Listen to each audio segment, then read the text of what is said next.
आज का हमारा practical effect of drug on rabbit eye, जिसमें हम लोग मिडरियासिस और मियोटिक, तो ये इन दोनों केसेस को स्टडी करेंगे। मिडरियासिस क्या होता है, सबसे पहले ये समझेंगे। मिडरियासिस डायलेशन ऑफ प्यूपिल, ठीक है, बताया था आप लोग को कैसे याद करना है। मिडरियासिस में वर्ड डी आ रहा है और डायलेशन में भी वर्ड डी आ रहा है, तो डायलेशन ऑफ प्यूपिल, इसी का रिवर्स कर दोगे तो वो मियोटिक हो जाएगा। ठीक है, ऑब्जेक्टिव क्या है हमारा? हाँ, इसमें आप जो भी स्टडी करोगे वो हमारा ऑब्जेक्टिव होगा। सपोज आप मिडरियासिस और मियोटिक जिसके बारे में स्टडी करने जा रहे हो, एक ऑब्जेक्टिव ये हो गया। सेकेंड मेरा ऑब्जेक्टिव ये है to study the cycloplegia and photophobia. ठीक है, ये भी हम पढ़ेंगे, वो नेक्स्ट स्लाइड में हमारा आएगा तो उसको हम समझ जाएंगे क्या है, पूरी इसकी पूरी बात लास्ट में आएगा। और थर्ड इसका ऑब्जेक्टिव हमारा क्या आएगा, study of accommodation of paralysis. मान लो हमारी आइज अभी डिस्टेंस की चीज़ें देख रही है, पास की देखने में प्रॉब्लम हो रहा है, या पास की देख रही है दूर की नहीं देख पा रही है, तो अचानक से वो फिक्स हो जाए, पैरालाइज हो जाए। पैरालाइज मतलब आपके मसल्स काम नहीं करते हैं ना, तो ऐसे एकोमोडेशन इसी को बोलते हैं कि हमारे पहले एकोमोडेशन का मीनिंग ये समझना है। एकोमोडेशन मीन्स कि हमारी आइज का क्या होना, डिस्टेंस के अकॉर्डिंग उसके मसल्स में जो चेंजिंग आती है, कॉन्ट्रेक्शन रिलैक्सेशन, वो चीज़ें हमारा एकोमोडेशन होता है। तो वो पैरालिसिस हो गया। मान लो आप कोई चीज़ देख रहे हो, अब आइज पैरालिसिस हो गया, तो आप पास का देखोगे ना तो नहीं दिखेगा आपको, क्योंकि आपकी आइज की जो लेंस है और मसल्स है वो दूर के लिए फिक्स हो गए, वहीं पे पैरालाइज हो गया। ठीक, रिक्वायरमेंट में आपको सबसे पहले एनिमल चाहिए। सारी हेडिंग आपको लिखनी है, जैसे जैसे आपको दिख रहा है स्क्रीन पे, इसके अकॉर्डिंग आपको लिखना है। एनिमल आपको चाहिए जिसमें रैबिट होना चाहिए, और भी एनिमल आप यूज़ कर सकते हो, बट रैबिट ज़्यादा यूज़ किया जाता है। ड्रग के केस में दो ड्रग हम यूज़ करेंगे यहाँ पे, एक ऐसा ड्रग जो मिडरियासिस प्रोड्यूस करे, एक सेकेंड ड्रग जो मियोटिक प्रोड्यूस करे। ठीक है, इसके लिए हमारा एक पाइलोकार्बिन है 4% है, दूसरा साइक्लोपेंटोलेट है 1%। इसका दिया हुआ है कितना परसेंट का आप यूज़ करोगे। ठीक है, अब कौन सा ड्रग क्या प्रोड्यूस कर रहा है, या पाइलोकार्बिन या पिलोकार्बिन, वो क्या प्रोड्यूस कर रहा है, मिडरियासिस या मियोटिक, या फिर साइक्लोपेंटोलेट क्या प्रोड्यूस कर रहा है, ये हम प्रैक्टिकल के बाद ही हमें कंफर्म हो पाएगा कि कौन क्या प्रोड्यूस करता है। इंस्ट्रूमेंट के केस में आपको एक रैबिट होल्डर चाहिए, पेन टॉर्च होना चाहिए आपको, कॉटन सैप, सीजर्स, और क्या होना चाहिए, ट्रांसपेरेंट स्केल ड्रॉपर, जैसे कि आपको स्क्रीन पे दिख रहा है। अब इस केस में रैबिट होल्डर हम क्यों यूज़ कर रहे हैं, रैबिट होल्डर इसलिए यूज़ कर रहे हैं कि हमें रैबिट को एक जगह पर फिक्स करना है, क्योंकि अगर वो बीच में दौड़ने भागने लगेगा तो आपका प्रैक्टिकल परफॉर्म नहीं हो पाएगा और रिजल्ट नहीं आएगा जो आपको आना चाहिए। ठीक है, तो इसके लिए उसको हम फिक्स करते हैं। इसके केस में आपको क्या करना है, पूरी बॉडी को उसको फिक्स करना है रैबिट होल्डर में, उसमें प्लग वगैरह रहते हैं, उसके हेल्प से हम उसको फिक्स कर देते हैं। नेक रीजन थोड़ा सा मूव कर सकते हैं, थोड़ा बहुत, और नेक रीजन को ही बाहर रखना, बाकी पूरी बॉडी रैबिट होल्डर के अंदर ही रहेगा। ठीक है, दूसरा क्या करना है हमें, पेन टॉर्च, जैसे आपने मुन्ना भाई टीवीएस देखा, उसमें मुन्ना रहता है, वो आनंद भाई की आइज में एक टॉर्च मारता है। ठीक है, जिसको भी वो सीन याद है तो वो समझ जाएगा। तो टॉर्च मारने से उसको पता चलता है कि क्या पीपी में कॉन्ट्रेक्शन हो रहा है, रिलैक्सेशन हो रहा है, क्या ये चीज़ें देखता है। पहले तो उसकी आंखों के सामने जैसे करता है, हेलो हाई करता है, जब कुछ रिस्पॉन्स नहीं आता है उसके पास वो कैसे टॉर्च वगैरह मिल जाता है, उसको आंखों में मारता है ना, तो उससे उसको पता चलता है भाई कि हाँ ये देखो इसको इसकी आइज में है, ये जिंदा है, मुन्ना उसको दिखाते हुए सबको बताता है आनंद भाई जिंदा है। तो टॉर्च भी हमें इसलिए चाहिए होता है। कॉटन सैप, कॉटन स्वैब ये चाहिए हमें, कॉटन स्वैब की क्यों जरूरत है, इसको इसलिए हमें जरूरत पड़ती है कॉटन की कि अभी आइस का आप प्रैक्टिकल कर रहे हैं, ये एक वैसे सॉफ्ट हमारा ऑर्गन होता है, पार्ट होता है आइस पूरी बॉडी का, इसमें अगर आप पिंक टच करोगे, कुछ भी करोगे तो प्रॉब्लम आना है। तो सबसे पहले जैसे अभी हमारी आइस काम करती है, ग्लिंक करती है, या कुछ भी होता है, एक सेंस हमें पता चल जाता है, हमारी आइस के सामने जैसे भी आता है कुछ रिफ्लेक्स एक्शन आता है, ये क्लोज हो जाती है, राइट। तो इसी चीज़ को चेक करने के लिए कि हमारी आइज में वो सेंसिटिविटी है कि नहीं, रिफ्लेक्स एक्शन है कि नहीं, हम कॉटन की हेल्प से वो रैबिट के आइज में टच कराएंगे हल्के से। ठीक है, हल्का सा रैप करेंगे उसको। ठीक है, जैसे स्टिक जैसा बना लेंगे, पतला सा पेपर कैसा वैसे कर लेते हैं। हाँ, तो इस तरीके से हम कॉटन को भी करेंगे और उसकी रैबिट के आइज में टच कराएंगे। अगर उसके अंदर सेंसिटिविटी रिफ्लेक्स एक्शन रहेगा तो क्लोज होगा, नहीं तो फिर क्या होगा, नहीं हो रहा तो मतलब वो हमारा रैबिट अभी उसको हम यूज़ नहीं कर सकते, किसी और को यूज़ करेंगे, दूसरा सेलेक्ट करेंगे, ठीक है। और सीजर चाहिए। अब आइज़ का आप प्रैक्टिकल करने जा रहे हैं, सपोज आपको किसी को भी चोट लग जाता है, सर में चोट लगी, तो सबसे पहले बैंडेज करने से पहले, कुछ भी करने से पहले हेयर कट करते हैं ना, तो ऐसे यहाँ पे हम प्रैक्टिकल करने जा रहे हैं, कहीं हेयर में कहीं कुछ प्रॉब्लम होगा तो उसको आई लैशेस कट कर देते हैं। नेक्स्ट क्या है, ट्रांसपेरेंट स्केल। ट्रांसपेरेंट स्केल क्यों चाहिए, क्योंकि अब आइस का मिड ग्लासेस होगा या मियोटिक होगा, तो उसको हम ये जो हम लोग नॉर्मली अपना स्केल यूज़ करते हैं, यही ट्रांसपेरेंट स्केल होता है, ठीक है। इसकी हेल्प से हम क्या करते हैं, उसका डायमीटर मेजर करते हैं, before drug and after drug. Practical के पहले, प्रैक्टिकल के बाद में कितना उसका डायमीटर में क्या चेंजिंग है, ऐसे रखते हैं, जितना भी आएगा 1-2 सेंटीमीटर, उसके हिसाब से हम उसको वही लिखना रहता है। ड्रॉपर चाहिए होता है, ड्रॉपर की हेल्प से हम क्या करते हैं, ड्रग को इंस्टिल करते हैं, जैसे ड्रॉपर आता है आई ड्रॉप, ऐसे ये भी ड्रॉप रहता है, तो ड्रॉप की हेल्प से 1-2 ड्रॉप जो भी हमें आई में डालना रहता है उसको हम इंस्टिल कर देते हैं। तो ये हमारे इंस्ट्रूमेंट का सारे फंक्शन होता है।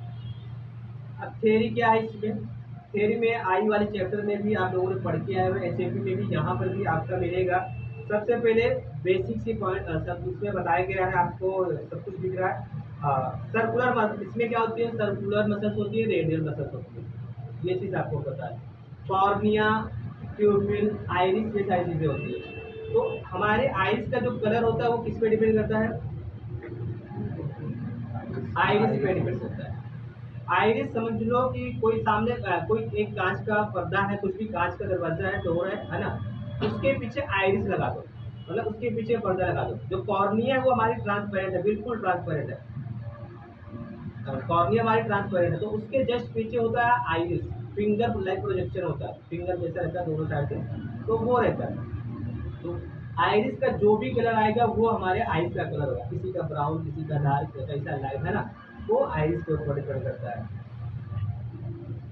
और लाइट जो भी इंटर करती है वो इसी की हेल्प से, मान लो मैंने बताया ना कि अपनी आइस का जो डोर है वो प्यूपिल हो गया, डोर है। अब आइस में कितनी लाइट जाएगी ये डिपेंड करता है डोर के ऊपर, ठीक है। कॉर्निया डोर नहीं है, डोर कंसीडर करो आप इसको, प्यूपिल को। प्यूपिल अगर कॉन्ट्रैक्ट है, कम जगह है तो लाइट कम आएगी, ज़्यादा डायमीटर बढ़ गया तो लाइट ज़्यादा आएगी, इतना याद है, ठीक है। तो वही यहाँ पे लिखा हुआ है, the प्यूपिल regulate amount of light entering inside the eyes, it's size is controlled by the two smooth muscles namely circular and radial muscles. 2 type के मसल्स होते हैं। मान लो अभी मेरे हाथ में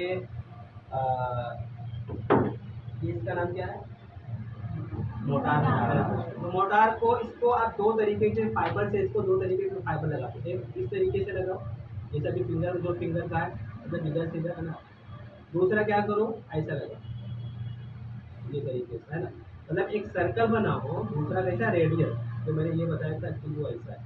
यहाँ पे सेंटर मान लिया, कहीं पे सेंटर मैंने मान लिया है ना, यहाँ पे अगर यहाँ कुछ कोई चीज़ बांध दो, ऐसा बांध दिया हमने, यहाँ पे थ्रेड लगा करके, अब उसको ऐसा ऐसा करके कवर कर दो, समझ पा रहे कि हाँ, ऐसा करें। तो ये यहाँ से थ्रेड यहाँ पे आ रही, मतलब ये एक रेडियस के फॉर्म में, रेडियस।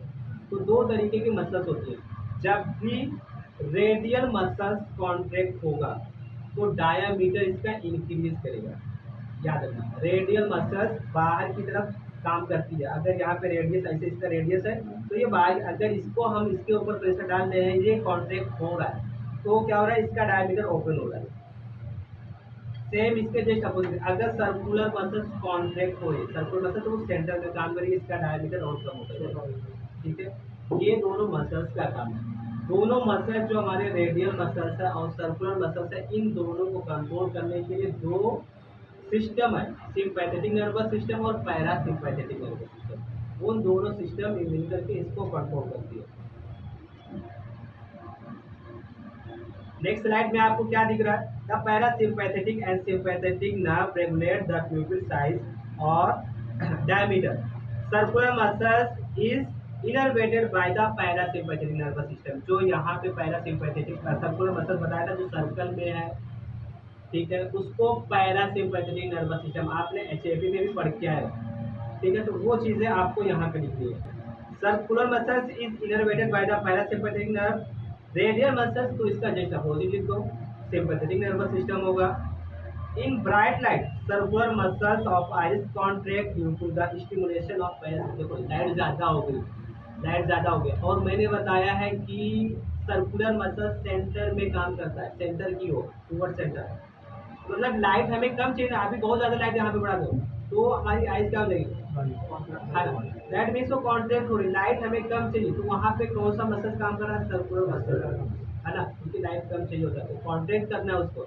इसके लिए पैरासिम्पैथेटिक नर्व है, एक नर्व फाइबर है, वो उसको कंट्रोल करता है।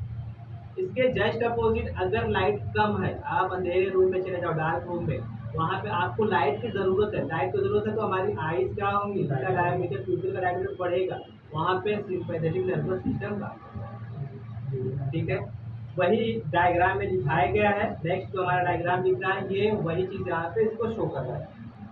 अब जो दो वर्ड आए थे, दो नहीं तीन वर्ड थे, एक साइक्लोप्लेजिया और पैरालिसिस ऑफ एकोमोडेशन, फोटोफोबिया, इन तीनों वर्ड के मीनिंग अब नेक्स्ट स्लाइड में आपको दिख रहा है। इस केस में क्या दिया, ड्रग विच इंक्रीजेस प्यूपिल साइज और कॉल्ड पीरियड। कोई भी ड्रग, ये तो स्टार्टिंग में हमने डेफिनेशन पढ़ के रखा, कोई भी ड्रग जो प्यूपिल का साइज क्या करेगा, इंक्रीज करेगा, उसको क्या करेगा, मिड्रियासिस बोलते हैं। तो अब because of mydriasis and individual can see objects of away, मतलब मिड्रियासिस डायलेट हो चुका है। वैसे भी इतना याद रखो, कोई चीज़ दूर की देखनी है तो मिड्रियासिस का ही केस बनता है, वैसे तो जनरली बनता ही है, दूर के भी केस में भी देखना है, तो आप बहुत दूर देखना है, आप ऐसे आगे करके देखिएगा, दूर रहता है तो ये देख सकते हैं। Because of mydriasis, an individual can see objects which are far away but fail to observe objects which are near। जो पास की चीज़ें उसमें नहीं देख पाता, दूर की चीज़ें ज़्यादा देख पाता। अगर मिड्रियासिस का केस परमानेंटली हो गया तो अभी हमारी आइस नॉर्मल है, कोई टेंशन नहीं। अगर मान लो मिड्रियासिस का केस हमारी आइस में हो जाता है तो ये प्रॉब्लम आएगा, दूर की चीज़ें आप देख पाओगे, पास में नहीं देख पाओगे, ठीक है। यही अगर फिक्स नहीं हो पा रहा है, मतलब दूर का डिस्टेंस का आपने देखा, पास की चीज में देखने में प्रॉब्लम होती है, तो इसी को बोलते हैं साइक्लोप्लेजिया। मतलब आपकी आइज दूर के तो सही है, पास के लिए प्रॉब्लम हो रहा है, cycloplegia. Because of cycloplegia person fail to respond to bright light. अब क्या हो गया, ब्राइट लाइट, ब्राइट लाइट में क्या होता है, हमारी आइज को कॉन्टेक्ट होना चाहिए ना, बट वो तो डिस्टेंस के लिए फिक्स हो चुका है, दूर के लिए डायमीटर बढ़ चुका है, और अभी हमें कम लाइट चाहिए, क्योंकि ये क्या है, लाइट ज़्यादा आ रही है हमारी आइज में, लिमिट में ही लाइट जाती है, तो याद रखो। तो इसकी वजह से वो ज़्यादा लाइट को रिस्पॉन्स नहीं कर पाता है, अभी वो यूवी का कॉन्टेक्ट होगा ही, क्योंकि वो साइक्लोप्लेजिया का केस बन चुका है। This initially is respond to bright light is this inability to respond to bright light is called photophobia. तो भाई इसी को बोलते हैं फोटोफोबिया, मतलब लाइट से डरना, क्योंकि ज़्यादा लाइट है उसका कुछ रिस्पॉन्स हमारी आइज में नहीं आता है। अब आइज नहीं उसको रिस्पॉन्स कर पा रही तो डर भी जाता है सामने वाला जो भी पेशेंट है। फोटोफोबिया का मीनिंग यही होता है, फोटो मीन्स होता है लाइट, फोबिया मीन्स होता है डर, लाइट से डरने वाला। जैसे हाइड्रोफोबिया आपने पढ़े हो, पानी से डरने वाला, ऐसे फोटोफोबिया लाइट से डरने वाला, ठीक। सेम इसी का दूसरा केसेस दिया है, दूसरे डायग्राम में आपको दिख रहा होगा।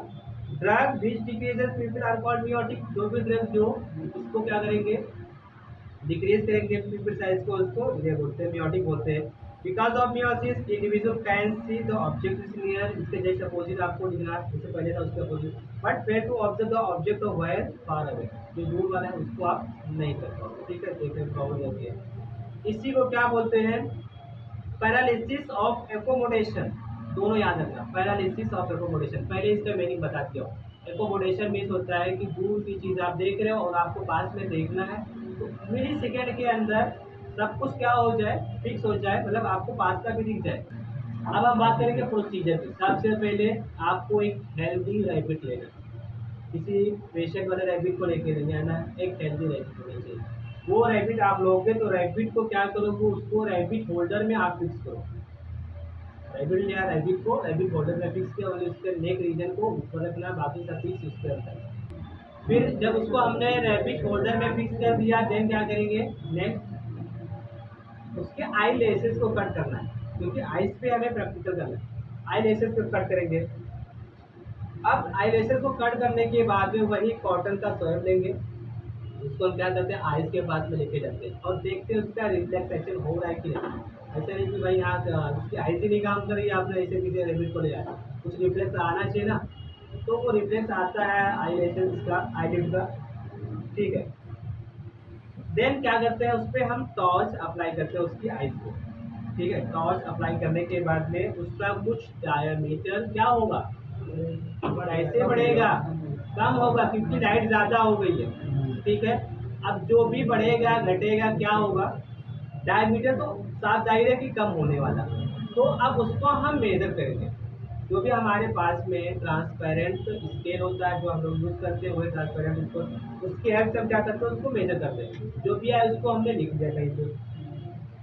अभी आपने कोई भी ड्रग यूज़ नहीं किया, अब आप क्या यूज़ करोगे, ड्रग यूज़ करोगे, ठीक है। दो ड्रग थे हमारे पास में, कौन कौन से हैं वो, पिलोकार्पिन और साइक्लोपेंटोइन, ठीक है। कोई एक हमने लिया, पिलोकार्पिन लिया। अब ड्रग यूज़ करेंगे, ड्रग यूज़ करने के बाद में भी क्या करते हैं हम उसको फिर से उसका रीडिंग ऑब्जर्व करते हैं नॉर्मल आइस पे उसके, और नॉर्मली हमने टॉर्च की हेल्प से किया, बाद में ड्रग भी ऐड किया, फिर उसका डायमीटर जो भी आया होगा डायमीटर उसको हम एक चार्ट बनाते हैं उस पर लिखते हैं, ठीक है। जो चार्ट आपको दिख रहा है, जब भी हमने चार्ट बनाया तो इसमें हमारा वो पता चल जाता है, क्योंकि आपने एक तो टॉर्च के टाइम पे उसका मेजर किया था कितना आया था वो लिख दिया, ड्रग यूज करने के बाद में क्या लिख दिया। तो अगर आपको कम आया एडमिस वो ड्रग क्या काम कर रहा है, निगेटिव काम कर रहा है, और ये मियोटिक का काम कर रहा है। भाई टॉर्च ने तो मियोटिक का काम किया, सबको पता है, कम लाइट चाहिए तो वो मियोटिक होगा। ड्रग अगर वो टॉर्च के कंपेरिजन में ड्रग वाले का भी लेस आता है तो ये मोर मियोटिक है, वो जो ड्रग हमने यूज किया, समझ में आ रहा है। पहला रीडिंग कुछ भी है, मान लो 4 5 आया, बाद वाला 4 आ रहा है, 3 आ रहा है, क्योंकि हमें स्केल से जो भी हमारा घर का अपना स्केल रहता है स्टूडेंट का वही नॉर्मल स्केल यूज करना है। इसको हम डिफरेंट टाइम इंटरवल पे मेजर करेंगे उसका डायमीटर, पहले स्टार्टिंग में, फिर 15 मिनट के बाद, 15 मिनट्स के बाद एंड देन 30 मिनट्स के बाद 3 रीडिंग लेते हैं, वो तीनों रीडिंग हमें लिखना रहता है। दूसरा कॉलम इसी में दिया हुआ है कॉर्नियल रिफ्लेक्स, एक तो प्यूपिल साइज, दूसरा कॉर्नियल रिफ्लेक्स। और बार बार हम वो पेपर सब उसके कॉर्नियल के पास लेके जाते हैं, ऐसा नहीं कि इसकी आई साहब काम करना बंद हो गई, ये ब्लाइंड हो गया कुछ भी है ना, इसकी वजह से कॉर्नियल रिफ्लेक्स भी देखते हैं। तो सब में पॉजिटिव आ रहा है, दैट मीन्स अभी उसकी आंखें मतलब ठीक ठाक है भाई, कोई काम नहीं, ऐसा नहीं कि वो पैरालिसिस हो गया या फिर एनेस्थेसिया का काम कर गया, ऐसा भी तो नहीं कि हाँ सुन हो गया, ऐसा भी तो हो सकता है कि वो ड्रग लेने के बाद में। और अगर वो बिलिंग कर रहा है, अगर वो पेपर शो आप उसके बाद में लेके गए, दैट मीन्स क्या है कि वो अभी रिफ्लेक्स शो कर रहा है, कोई भी वो ड्रग की वजह से एनेस्थेसिया प्रोड्यूस नहीं हो उसकी आई।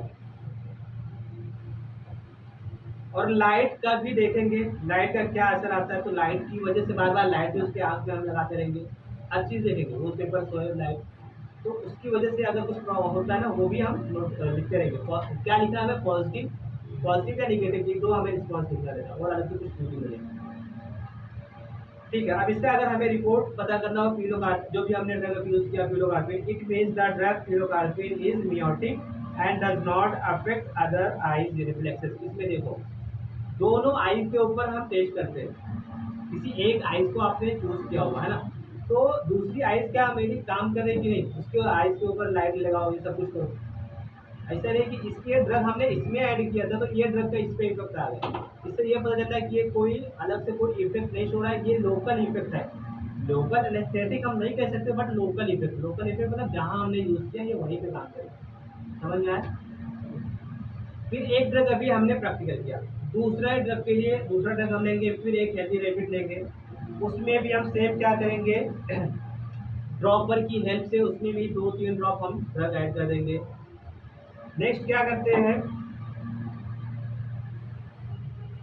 स्केल की हेल्प से उसको मेजर करते हैं उसका डायमीटर, ठीक है, स्केल की हेल्प से डायमीटर मेजर करेंगे। फिर लाइट यूज करेंगे, लाइट के बाद में भी हम डायमीटर यूज उसका देखेंगे, मेजर करेंगे। एक स्केल पहले जब आपने उसके आइज में ड्रॉप ऐड किया हो, दूसरा क्या है लाइट, मतलब दोनों केस में आपको लाइट और ड्रॉप यूज करना है। ठीक है, चाहे पिलोकार्पिन का हो या फिर साइक्लोपेंटोलेट। ठीक है, उसके बाद में इसका भी कुछ रीडिंग आएगा, इसका भी रीडिंग आएगा, क्या क्या आता है इसको भी हम 15-0 मिनट मतलब स्टार्टिंग में, फिर 15 मिनट से 30 मिनट के बाद में इसका भी टेबल बनाते हैं। फाइनली दोनों टेबल रेडी हो गया। ठीक है, दोनों टेबल रेडी होने के बाद में दोनों को मेजर कर लो, देख लो रीडिंग क्या क्या आ रहा है। रीडिंग आने के बाद में जो भी हमारी रीडिंग आएगी वो क्या होगा हमारा, मतलब हम इससे हम फाइंड आउट कर सकते हैं। जैसे प्यूपिल साइज पहले के केस में क्या हो रहा है, 5 आया था, 5 mm, फिर 4 mm, उसके बाद में 3 mm। दूसरे वाले के केस में उसमें एक कॉर्निया का क्या रिफ्लेक्स आया होगा, कॉर्निया रिफ्लेक्स मतलब तो पेपर कॉटन से टच करने के बाद पॉजिटिव सब में आया, मतलब वो काम कर रहा है, ऐसा क्यों नहीं क्यों, मतलब एनेस्थेसिया कुछ आया। और लाइट का रिफ्लेक्स लगाने के बाद में, टॉर्च लगाने के बाद में क्या रिफ्लेक्स आएगा आपको, पॉजिटिव पॉजिटिव दिखना है जो भी आएगा देखने के बाद। और दूसरे वाले के केस में, साइक्लोपेंटोलेट के केस में क्या हो रहा है, उसको जब हमने यूज़ किया साइक्लोपेंटोलेट का केस, तो पहले 6 mm आ रहा है, फिर 7 mm एंड देन 9 mm। ठीक है, प्यूपिल साइज ये बढ़ता जा रहा है। साइक्लोपेंटोलेट किस टाइप का ड्रग है, मिड्रियासिस है, और वो क्या है, पिलोकार्पिन, ये मियोटिक है। ठीक है, इस तरीके से अगर हमें पूरा लास्ट में इसको समअप करना हो तो कैसा करेंगे, क्या हमने यहाँ से आज सीखा, तो drug affect radial and circular muscle fibre of iris and दस प्रोड्यूस मिड्रियासिस या मियोसिस, ये दो इफेक्ट देखने को मिला दोनों से। और क्या देखा, drug control ciliary muscles fibre and increase the lens diameter and produce cycloplegia and photophobia, ये भी हमने देखा फोटोफोबिया और साइक्लोप्लेजिया के बारे में। और लास्ट के पॉइंट क्या दिया, मिड्रियासिस केसेस और meiotic produce paralysis of accommodation, paralysis of accommodation पे मैंने बताया कि पहले पे जाकर फिक्स हो गया है ना, तो उसको भी पैरालिसिस बोलते। तो ये हो गया इस तरीके से हमारा आप पूरा प्रोसीजर स्टार्टिंग से लेकर के प्रोसीजर और रिजल्ट तक का फाइंड आउट करिए। समझ में आया? चलो लोकल